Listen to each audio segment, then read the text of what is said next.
Hi friends అందరికి. ఇగో ఈరోజు అయితే మేము ఉప్మా వేసుకుంటున్నాం. ఎందుకంటే అన్నం అస్సలు తినబుద్ధి అయితే లేదు.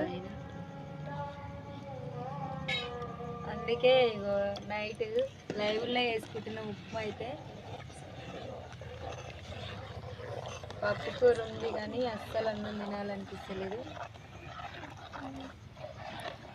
పిల్లలు కూడా ఉప్మా చేసి పెట్టాక చాలా రోజులు అవుతుంది. పిల్లలకి ఉప్మా అయితే చేస్తున్నాం మేము. లైవ్కి ఎవరన్నా రాకపోతే మాత్రం లైవ్కి రండి. ఉప్మా ఆల్రెడీ చేయడం అయిపోయింది, తినడం అవుతుంది. ఇక లైవ్కి రండి అందరూ. ఇంకో పిల్లలు పోయి కాడ జాగ్రత్త అంటారు కానీ పిల్లలు కూడా వెచ్చగా ఉంటారు అనమాట. వీళ్ళకి అలవాటే చిన్నప్పటి నుంచి. ఇంక పొయ్యి కాడ ఉండడం వాళ్ళకి అలవాటు.